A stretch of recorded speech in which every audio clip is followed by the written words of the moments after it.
Are you following bad YouTube advice that is hurting your channel? Posting more videos gets you more views. It's false. You need to niche down on YouTube to succeed. True or false? I'm gonna go true. 99% of people who say they're being shadow banned are just putting out crappy content, and they're trying to blame somebody else, and it's a victim perspective, and you're gonna lose with that mentality. You know, there's a lot of outdated strategies out there that are being perpetuated by the gurus. And so in this episode of the Think Media podcast, we're going to be talking about what's true and what's false when it comes to YouTube tips and strategies. And I'm pumped because we got Nolan and Omar on the podcast. Nolan, how's it going? So good. I'm happy to be here. I just want to jump right into the first one because we got some great I'm going to read a statement, and this is how it's going to work. Omar, you're going to say true or false. I'll jump in there. Sean, true or false. And we're going to discuss this. I think the beauty of this, though, is we might disagree on some of these. And so I'm excited for just the perspectives of everybody here. So the first one is posting more videos gets you more views. Omar, I'm curious, your perspective, true or false? What do you think? The first thing that comes to mind is true, because how do we even know what's getting views unless you experiment and upload videos? 100%. And one of the things that I actually thought about was the time when we came onto the Think Media channel and we went, this was 2020, I think March, COVID's happening. And we started going from, what was it, 2 a week to 5 a week? Do you remember what it was, Sean? It was about 2 a week. Yep. And we go more than double uploads. And I just remember our view count. If you go back and we'll do a little screen, we'll do a little screen thing, like arrow, like pointing here, you'll see it just like almost like double views. And so there is a truth to it. There's also the other side that I would argue that in a certain way it could be false, because some people, when they do that, they don't have a team around them. And so you have these solo creators who try to pump out more content, and they're making worse videos. Can you speak to that too, Sean? Because I know there's people in our community who do that. And sometimes the right answer is actually post less, though posting more can get you more views. It's like an oxymoron. Yeah, the mistake of a lot of small YouTube creators is they feel like a lot of uploads is a badge of honor. But the problem is, if you keep uploading piles of poop, all you have is just more piles of poop. And so there's a quality factor to it. You don't want to be overly judgmental of the fact that, like, it is, of course, the content value, not the production value. But sometimes people, there's not a strategy, the titles aren't right, the content's not super valuable. So if you can maintain quality while increasing quantity, then if you double your uploads, you'll probably double your views.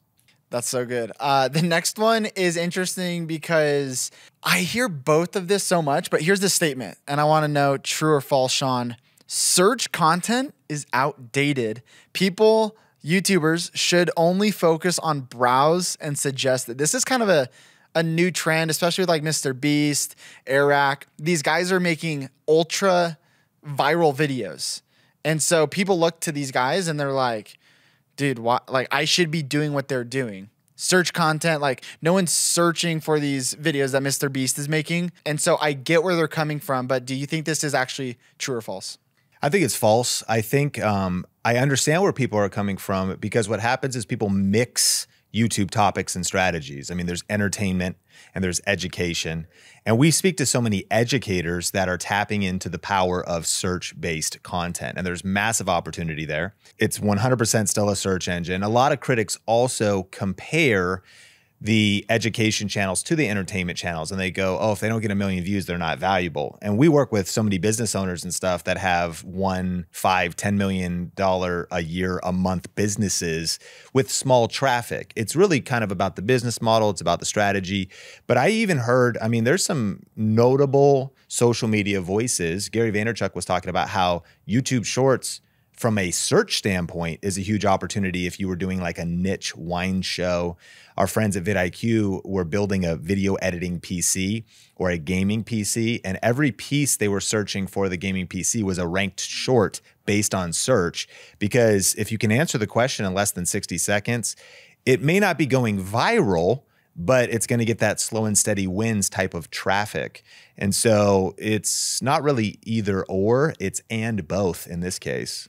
I love that you brought up YouTube Shorts ranking, because I was trying to cook something And I noticed for the first time at the top of my search was the shorts shelf, and it was exactly what I was looking for. And it makes sense too, because I don't really want to watch like a 3-minute long video on how to grill chicken on my charcoal grill. And so I watched the short, and it makes sense from a viewer standpoint, and it's something to consider. And what I found was interesting is we in 2022 Think Media YouTube search was 47.6% of our total views. And so we have That's a flex. Dude, half of our audience is crazy. coming through search. And I know you produce a lot of search content. Yeah. Can you real quickly, before we get to the next one, talk about like kind of some people get discouraged because they post a search video and it's like 10 out of 10. I don't get discouraged. Yeah. So talk to me about that. No, I think one of the most underrated stats that people aren't encouraging is real-time views. When you go into your YouTube studio, on the right side of your screen, you're going to see the amount of views you're getting in every 48-hour period. That is such a powerful stat. And we average around 350,000 views. And we're meeting that many people every 48 hours, like meeting or we're meeting again. And I love that. I don't like the game. And there's a preference to it just based off of the way my brain works and my personality. I don't like the game where my last upload, you know, like my next upload has to be my best upload. And that's not, I don't know, the compound interest on that emotional toil I'm not trying to go into. But I'll upload a video. I know it won't perform well, but we'll look back in a year from now and be like, sick, 150K. Yeah. That's a good point, because even Mr. Beast has said like he feels the pressure that he's always trying to one-up himself. Right. Whereas if you're also playing kind of in the practical search game, you're not really trying to one-up yourself. You're just consistently pulling out valuable content. That's sort of a slow and steady wins, and not playing the sensational game. And I mean, make your thumbnails better, make your titles better. Let's get that click-through rate. But there's so much practical opportunity on YouTube, and sometimes there's a lot of wisdom in that simplicity. This next one's controversial. A lot of people are going to be triggered by this one in the comments. We're going to talk about YouTube tags. Here's the statement, true or false. Using tags gets you more views on YouTube. What do you say, Sean? It's false. Using tags will not get you more views in isolation. If you also, referencing the pile of poop we were discussing earlier, if you tag a pile of poop well, it's still a pile of poop.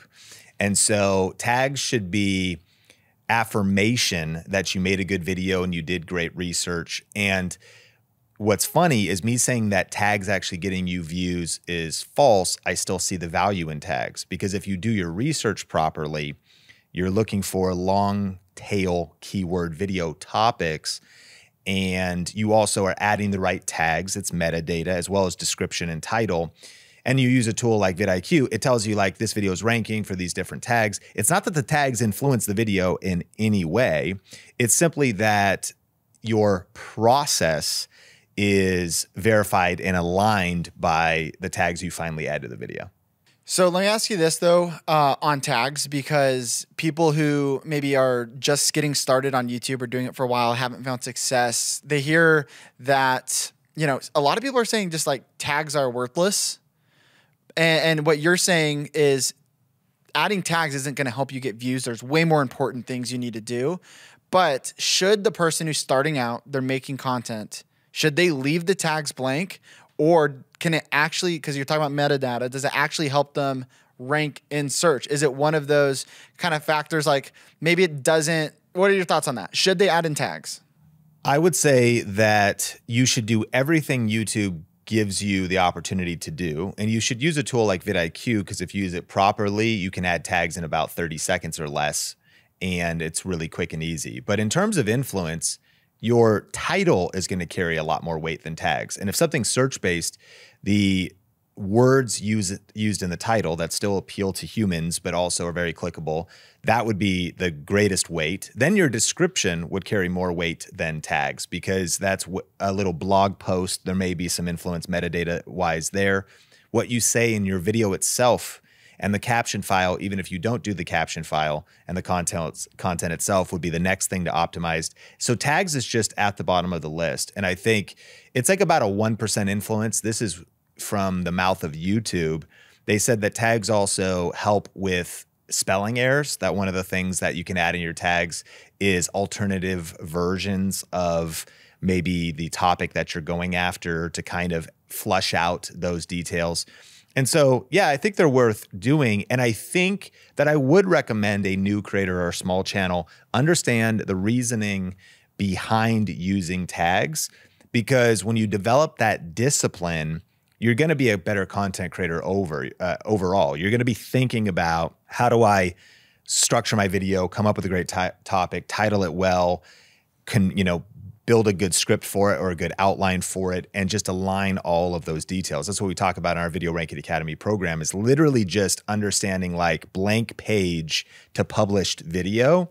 And it's a piece of the pie. It's just such a small piece. And where I think people go into error is they major on the minors, and sometimes they minor on the majors. They spend more time thinking about video optimization in terms of metadata, as opposed to really investing a ton of energy in making the best video possible. I think part of making the best video possible is finding the right videos to make, which is the perfect segue to tell people to go watch our Think Masterclass, because honestly, if you go to thinkmasterclass.com, it's a free training, and you share like much more practical advice that is important and matters right now. So if you are using tags, you're on YouTube, you haven't been able to figure it out, or you're looking to scale just the content you already have, I definitely recommend go to thinkmasterclass.com, check it out. It's a really cool training that we offer for free over there. And I think there's just a ton of value that where you just go deeper on some of those things that really matter for YouTube. And so definitely check that out. Link is in the description. Yeah. And just another 2 cents on the tag thing. I do like it as another point of measuring success. Like if we make a video around something that we're trying to ride the influence of that, whether it's a person or a product or a software, that like we can see how it's performing at a glance, based off the various keywords that we use inside of the tags. So I like it as a point of measuring success. Uploaded a video the other day and it ranks number 1, 2, 3, 7, 5 on various different things around that camera. So it just gives us good peace to know that like the video is working, Yeah, I love that. And what's really cool too about the YouTube Studio now is you can go in there, and if you actually go into your analytics and you go over to your reach and you're looking at just where are these views coming from, YouTube will show you not just how much percent of the video is from search, but it will show you the search terms, which I think is really cool. So YouTube's evolving. It's search isn't dead. Tags are useful, and it's really cool. But I have the next one for you, Omar, which I'm curious to hear your thoughts, though I feel like I already know your answer on this one. But the thing is, a lot of people don't believe this. Okay, so here's the statement. YouTube is oversaturated. What do you say, true or false? I think it's false. Because, and the thing I like to say is, if you're not on YouTube, then it's not oversaturated. That's the beauty of YouTube, is the uniqueness of the creator, the experiences that a creator has. And that's why we're seeing new creators come up and grow quickly. And so I like to say, YouTube needs you. YouTube needs your uniqueness. And as long as you're not uploading, then it's not crowded. Yeah, I totally agree. I just started a brand new YouTube channel, did not promote it, did not do any ads or shout it out or tell people to go follow it. Just started it. I let YouTube do its thing. I just followed basically our perfect video recipe, just the stuff that we teach. And in our thinkmasterclass.com. Yeah. No. And it blew up. I mean, in the sense that like one of the videos got 1 million views, a couple 100,000 views. I got monetized within a month. This is a brand new channel though. So it's just cool to see that. And I have another friend who he did the same thing. We're in this, like, we call it a creator mastermind, but we just meet once a week and we talk about YouTube. And he started a brand new gaming channel. Talk about what people think is oversaturated. Started a brand new gaming channel, and his first video within a couple weeks hits 1 million views. Dude's monetized, making money. He just dropped another video. It's doing well. And it's encouraging to people who are sitting on the sidelines still, because get in the game. Like, 100. There is so much room. And just, I think you even know some of the statistics about just how many people are still on YouTube. There's room. Yeah. And I love that about YouTube. Yeah, I mean, I think that saturation is a myth when it comes to YouTube. And I think with 2.6 billion monthly active users, the consumption is so high and the desire for great content. It's really a supply and demand, and there's just endless demand, which means there's an opportunity for creators to start and contribute the supply. But, you know, I'm empathetic. I think when people hear those stories, they just think, yeah, but I'm stuck, or I'm not growing. It feels oversaturated. And admittedly, there is a massive skill set to build.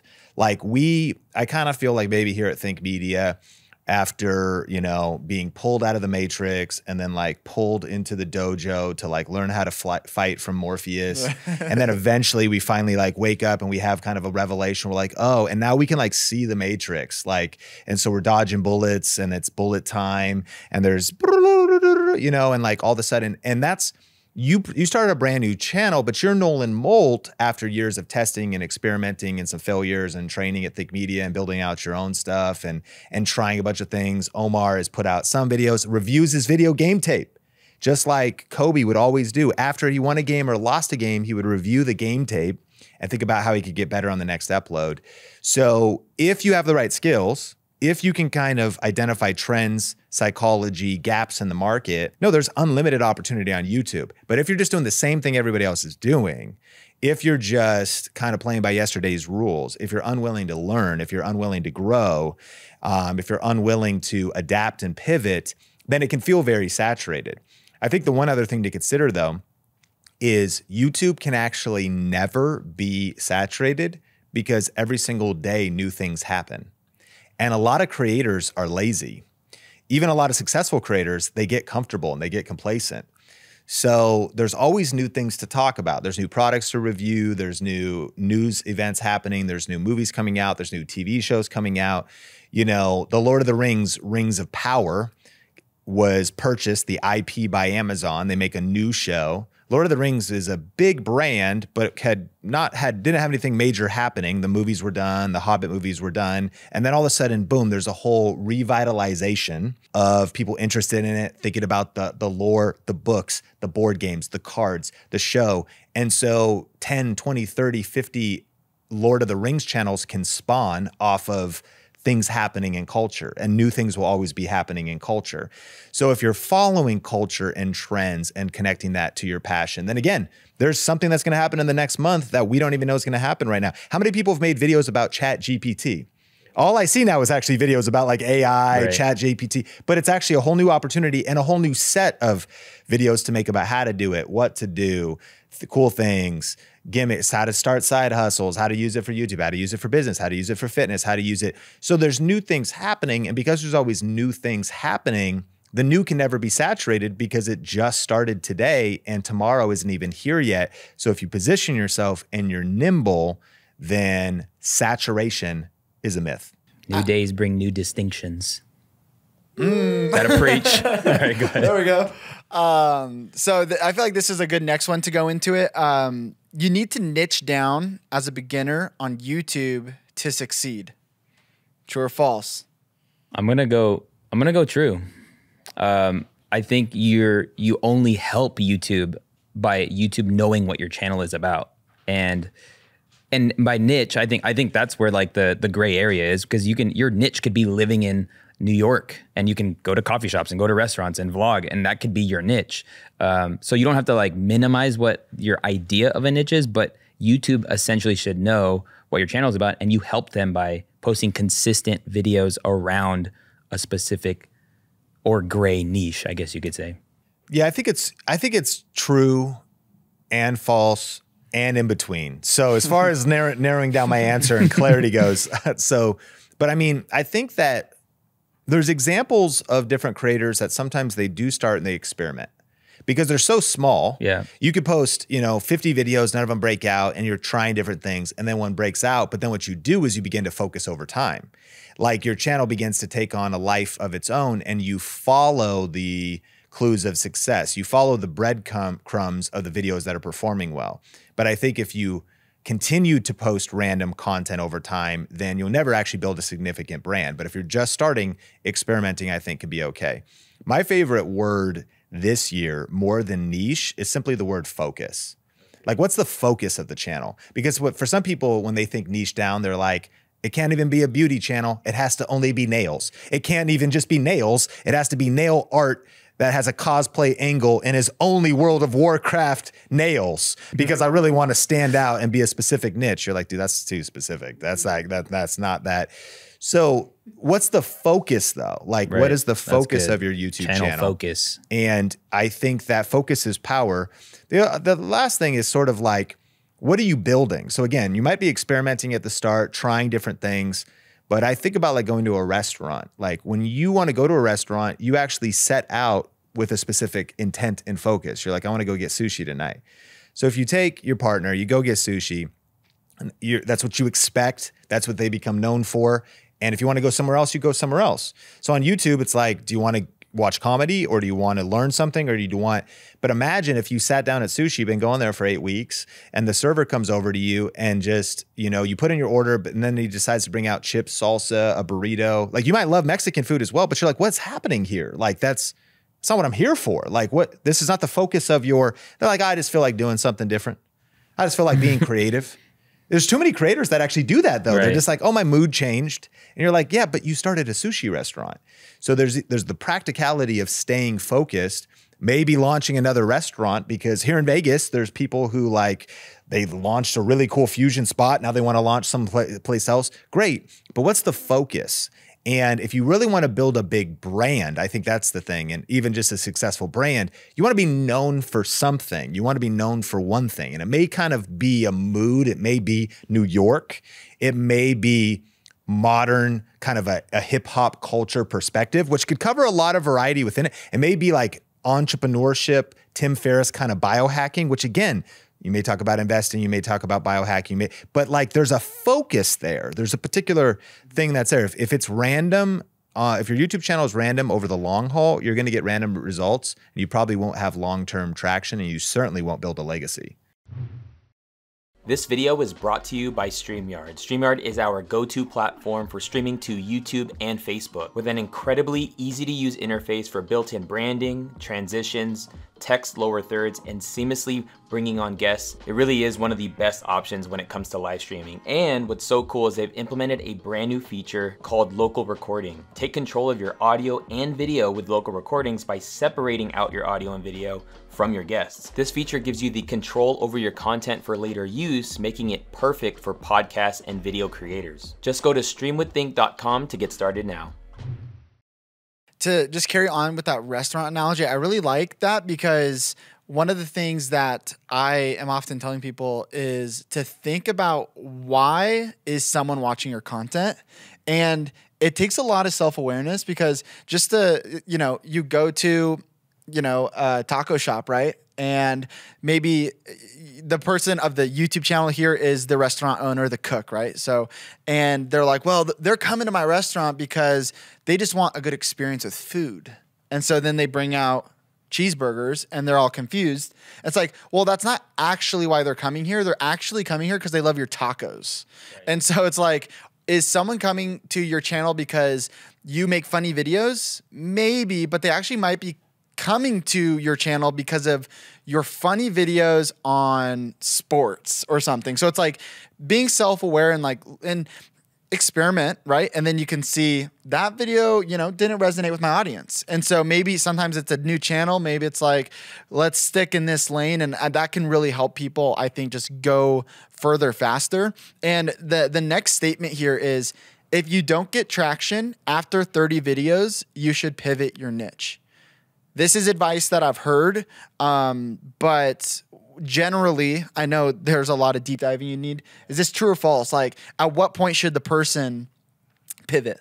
I think maybe the word isn't pivot. I think the word would be packaging. I think, because if you're posting 30 videos, good job. Like, clap it up. Like, that's a lot of work. But 4 views. But 4 views on it. You might be packaging the information incorrectly or not to its most effectiveness. You might not be titling and thumbnail storytelling to its best ability. But that's what I would say. I would say think about the package of the videos, because if you're just beating a dead horse with your 30 uploads and you're just throwing it up and you're not case sensitive, like on the titles, don't care. Like, yeah, I uploaded 30 videos, but like how is it? That is so smart. And it reminds me of your PBD conversation you were telling us and how the locker room. Can you explain that? Because part of that is if you're posting 30 videos and you aren't getting views, what you're saying is like, you don't need to pivot your channel because you might pivot to a channel and still fail. Yeah. So the packaging, and I like that you said packaging because title and thumbnail and then even your video, those are like main things to focus on. But that comes with going to the locker room. Yeah, I mean, going in the locker room, people think that experience is the best teacher, and it's not. You have the experience of posting 30 videos, but experience isn't the best teacher. Evaluated experience is the best teacher. That means actually going back and thinking about what are the takeaways, what can I learn from this, which I would encourage people, number one, if you are self-aware, that can be something you do yourself. If you can start studying YouTube analytics, that'll give you some insights. But you probably need an outside perspective because a lot of us, we need coaching, we need help. We just need somebody that can see what we can't see. Sometimes it's hard to see the forest from the trees. And so I would also say that I think it's probably false that you need to pivot your niche at 30 videos. And I would agree with Omar that there's probably just something else you should pivot first. And one of those that I think is the biggest missed opportunity is pivoting your video formats. And so you've done 30 videos, they're talking head with no editing. And then they're like, it's not working. Well, what if you still are talking about personal finance, but now you're doing a voiceover and it's all B-roll and there's captions on screen? That would be a faceless version of similar content, not talking head. What if you figured out how to do the whiteboard drawn videos and you presented the same information? You're doing book summaries. It's a booktube thing. It's huge. People want to watch a summary of a book, but you just sitting there talking, they want a different format. And that could be you write a better script, there's some B-roll there, or there's, you know, the whiteboard videos. There's software that'll do that for you and you tweak that software. Maybe it's a video podcast format that is a little bit different than what you were previously doing. There's different variables and levers you should try because your experimenting hasn't stopped. But maybe if there's no results after 30 videos, definitely you should pivot something and just understanding the variety of the things you can pivot to keep the experiments going, but change some of the variables. I love it. I love it. I think that's so good to hear for someone, you know, in that situation. So I'm glad we touched on that because I know that is like a lonely, tough spot to be in where it's not working and you're just not sure what to do. And we actually did a free YouTube challenge. And so we'll put a link in the description if you guys want to join the next one. But someone in the challenge, they were in our VIP group and they were wondering if they were shadow banned. And so this statement stemmed from this person. I have thousands of subscribers and it was mainly from shorts. We'll get to that next, but I have thousands of subs, barely any views. Is YouTube shadow banning my content? Is this true or false? Does YouTube do this? I know it depends on, but like, what do you guys think? I could start on this one. I think it's false.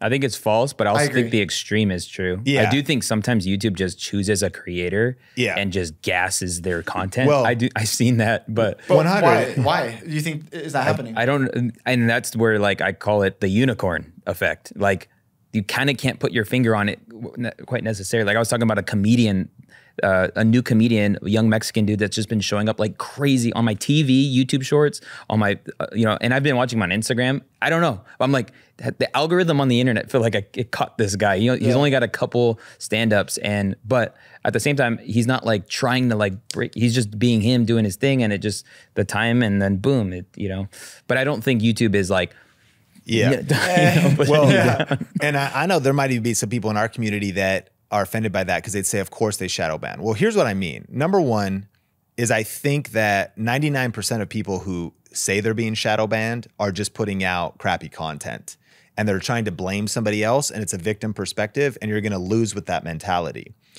Is it true that YouTube and Google is more of a liberal leaning organization? Yes. And is it true that at times they have been harder, it would seem, on sometimes conservative voices? Yes. However, there's plenty of conservative channels that are going viral, getting a lot of views. And the reason I say false is to empower the listener to say that the only mentality that will lead you to a winning YouTube channel is just assuming that shadow banning is not happening. And if you're not getting views, work harder. If you're not getting views, be more creative. If you're not getting views, hit it from a different angle. If you're not getting views on certain topics, we'll find the topics you can talk about and move your audience somewhere else. So what do a lot of conservative channels do? They are also building up their following on Rumble, or they're building their own OTT. Wait, hold on. What is Rumble?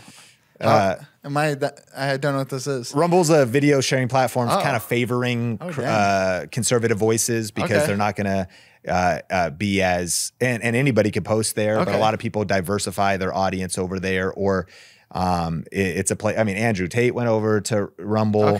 And I don't think people would necessarily, maybe you consider him conservative, probably not. But I mean, just speaking against big brand, big tech, or the Matrix, as he calls it, and all this different stuff.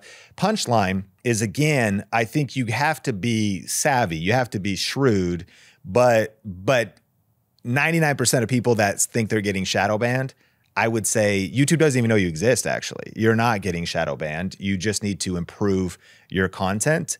And because what are you going to do about it as well? I mean, that's my thought, is like, it's a disempowering place because the only real option you have is to complain about it. What are you going to email Google? They're not going to do anything, you know, like, and so there's plenty of people from all different beliefs and backgrounds who find a way. They publish certain content on YouTube. They build up an email list. Again, they build up their own paid subscription site. They just find a different way to communicate, and maybe they put out certain types of content. You know, my friend Ruslan, he will talk about, he is thoughtful about certain things he talks about on YouTube, and then he's like, and we have like unedited stuff in our Patreon.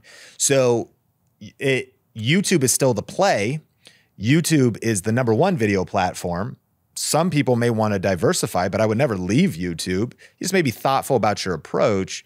But I think the shadow banning thing just gets overhyped. And I think you can find, you can get what's called a confirmation bias. You hear a couple stories and you're like, see that this creator, this happened. And you're like, yeah, but there's also these creators over here that have the exact same viewpoints that are pulling 50 million views a month. So it's like, what you want to see is kind of what you will see. I'd say put your head down, do the work, be wise as serpents and harmless as doves. And who cares about shadow banning, man? Get to work. Get to work. I love that. And I would just add too that you might have a lot of subscribers. That doesn't mean you're going to get a lot of views. Fact. And so just know that subscribers that's how is YouTube the is. new dirty data. It is. Kinda. It can be, definitely it can be. And so people get, confused, like, I'm shadow banned, but it's like, you might have done really well in the past. Maybe you had some shorts blow up. You got a couple thousand subs now, but your videos, like you said, aren't doing that well. The one other thing I'd add to that is where I think people need to be careful to actually not get shadow banned is understanding that YouTube is a company that they run ads. So people post like crazy content. I think there was just a lot of kind of stuff with the Nelk boys going on, and they were getting, I think, kicked off of YouTube and their content and all this kind of stuff. And so, because they're posting, more content that is not as advertiser friendly. And so keep that in mind. Like, and is arguably crime in certain situations. Like, I mean, whether it was illegal. And I like that's the kind of stuff you get into because, of course, during lockdowns, they're doing huge meetups. They're putting observably potentially like the public in danger, and you could debate all that. But when you step into that territory, it's a great conversation because one thing that gets people really mad is right now YouTube's cracking down on swearing. And that if you really swear at all, that you're no longer going to be considered family friendly. And they're so offended. You're like, yeah, well, then either swear because you want to and figure out how to monetize elsewhere, or don't do it. Like, people just get so butthurt all the time. Yeah. They really did. Like, it's like, dude, it's a free platform that if you they get to make the rules. Right. And so it could be, swearing. It could be doing dangerous things or dangerous pranks. And then it could be. Well, did you see all the new updates with gamers? And so even within the first like 10 seconds, there's certain advertisers are just, you're not gonna be able to be monetized if you show violence within the first 10 seconds, or if there's like blood in the video game. Like there's new rules coming out for certain niches, and people need to play by the rules of YouTube if they're giving you your paycheck. That's And just they're the way like, it is. and gamers are like, I can't believe it. I can't even play any games based on this. It's not even like MA-17. It's like MA-13 on the violence. And you're like, okay, man, okay, I understand. But like, if you are a true entertainer and you build up a true audience, like you can do channel memberships, you could do Patreon, you can diversify your audience on different platforms. You can figure it out. I'm empathetic because, I mean, depending on what you're doing, people just, I mean, it's like you want to have your cake and eat it too. And in some cases, it seems like that doesn't necessarily work. But there are going to be those who make excuses and complain and play the victim card. And there are going to be those who find a way and get results. And I think that the winning strategy is the strategy of finding a way and figuring it out, to be yourself, to be authentic, but to not complain about YouTube cracking down on you. It is what it is, man. You got to just take ownership and play the hand you're dealt. Yeah. Yeah. So I got 2 quick fire round question or statements, and then I want to finish on a good one that I think the listeners are gonna love to hear your guys' thoughts on this. So fire round, Omar, the video packaging matters more than the video itself. Let me reword it. The thumbnail and title matter more than the video itself. Is that true or false? It's false. It's false because as soon as I click on it, then I click off of it, and then YouTube's like, they're clicking on it, and then they're clicking off of it. We're not going to show this to more people. Yes, that's so. Something I was thinking about with this question too is there was this study. We'll show it if you're watching the YouTube version of this. But he did this study where he used to work at Google, and now he's like building some cool software for like YouTube extension plugins and stuff. Basically, he found through like 60,000 different videos that he ran through his software that the #1 predictor of views was average view duration times click-through rate. So ultimately what that means is it is both, but what you're saying makes so much sense because if your click-through rate is super high, but then your average view duration gets crushed, it doesn't matter. So yeah, I love that answer. But what would you say, true or false on that one? I would say false as well. Yeah. Yeah, like the video has to be good. However, and good by information, delivering on like that real estate. If you like this real estate agent in Las Vegas is just booming right now.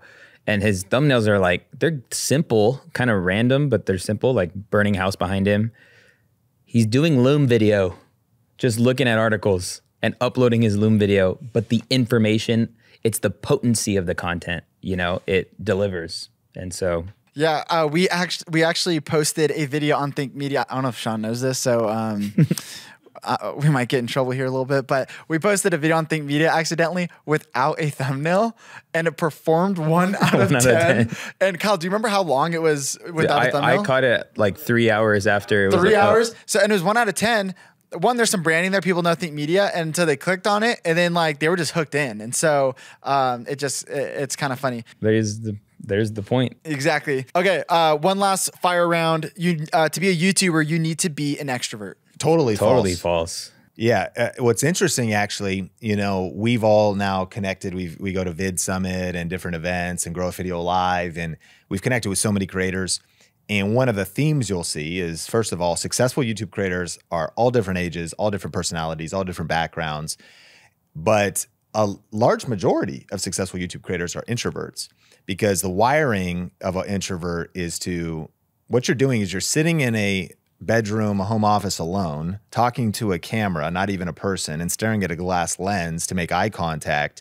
It's a pretty introverted situation. Extroverts are thriving off of sitting across from someone at coffee. And what we're trying to do is imagine that happening because you're literally there by yourself. So that's kind of the introvert advantage. But I would say that almost nobody has really an advantage. It's just about learning the skills, punching fear in the face, because literally every personality type has figured out how to succeed on YouTube. Yeah. And you mentioned earlier about like focus. I might get flack for this, but like, you know, people who are like on the spectrum, and not in a bad way, on the spectrum as in they have an insane level of focus, are usually the YouTubers that are just like, so you meet them in person, and they're kind of just socially awkward, but like they're incredible creators because of just how they're wired. And I've just, I don't know, even like entrepreneurs who have grasped the whole creating you know, journey, they're like awkward. I don't know. I'm like, we're involved in church and stuff. I want to make sure I don't stay awkward or get awkward, but this can get you awkward over time. I mean, yeah, you're thinking about a lot, you're cooking up a lot of things, and focus is a superpower, because if you have to get away from your desk and like unwind, that's totally fine. But the person who could be head down, disciplined, methodically going through the things, connecting divergent ideas and strategies. Yeah, like you'd be talking to people at a video conference and they're still calculating algorithms, you know, thinking about their next project or something. Yeah, it's a whole different kind of breed. Yeah, I love it. No, those are great answers. Now, this statement is that you need to post consistently to grow on YouTube, even if that means just once a month.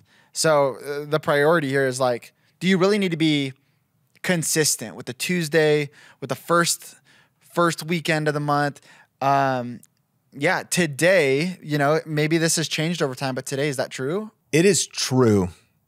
And I think consistency is misunderstood. So it's true because I think the idea of Tuesday morning at 8 a.m. and that kind of thing is fine, and that can build like momentum. I think what consistency does, though, is consistency, if you're going to do anything in life that's going to be truly successful, you need to be consistent at it. It wasn't like I just invested in my marriage 1 year and then it was successful for the rest of life. You have to keep investing in it. That would be the dream, though. I'm just kidding. If there was only a way, we wrote a book, the 1 year marriage investment for lifelong love. Link in bio. So, I mean, so when you think about it, it's like, it's consistently showing up for your audience. It's consistently delivering value. If you're building a bigger brand, because creators start doing things, nobody has to do this, but you could do things like meetups, or you could do things like events, or you launch podcasts, you launch other stuff. Like, people want more. They want to connect with you. So the day of the week is part of it. And there's certainly, I mean, Mr. Beast is at like every 3 weeks or something are his uploads. So there's that, those are also becoming, I heard one person extrapolate it out. They're actually becoming like mid-tier film level because of the amount of editing and time. 2-3 million goes into each one, or 2 to 4 million goes into each one, compared to the amount of time. If you extrapolated that out, it like equates to 10 to 20 million, which is like the price of certain mid-tier movies that are crushing. So he's really playing a whole different deal. So it depends on the model, but when I also, what Mr. Beast is doing, his consistency though, he's also got a gaming channel. So even his connection level, like he's got a reaction thing going on, but he also is doing things. He's doing meetups. So it's like consistency is just you consistently showing up for people you care about. You consistently showing up, whether that's maybe on other social media, different people writing newsletters. So consistency, I know you're narrowing it to the YouTube. And because the way the algorithm works, and if you also rank videos, you're consistent even when you're not consistent, because you actually are still showing up for people, but they want more from you. You think about an artist, it lets down your fans if there's demand for a new album and you don't bring them new music. So consistency would be to keep showing up and keep creating and keep innovating. I think that's not just about like a profitable life. I think that's about a fulfilled and effective life. That's also about loving and serving people and giving more and continuing to serve over time, which also would indicate you should also take a break. You should take a sabbatical. You should take some time off. But it's much more about the long game of continuing to show up with a consistent message, consistent brand, consistent value, consistent creativity, new opportunities. We're thinking about doing a celebration on the Think Media podcast and having people come out to Vegas and come to a theater and meet us in person and maybe, you know, do a live show. We're just announcing this live. Like, I mean, I'm just brainstorming it on the podcast right now. But I mean, part of it. Let us know in the comments if you want to, if that should be a thing. I think it'd be cool. Yeah, actually, that would be RSVP, and we'll see if. But part of that is also, we know it actually would be harder than what we're doing right now. It'd be logistics and whatnot. Like the Think Media team might have like a sigh, like, oh, that's going to be. But why? Because of this community. Because of trying to think about touch points and doing things and memorable moments and all those types of things that go deeper. And if you don't show up consistently, then you're not going to create those moments, and you're ultimately not going to create a movement. Because consistency yields dependency. and people want to depend on you. And if you're not showing up, they can't. And I even think about phases. I consume people in phases. Like I have a season, I consume this creator, and then I'm over it.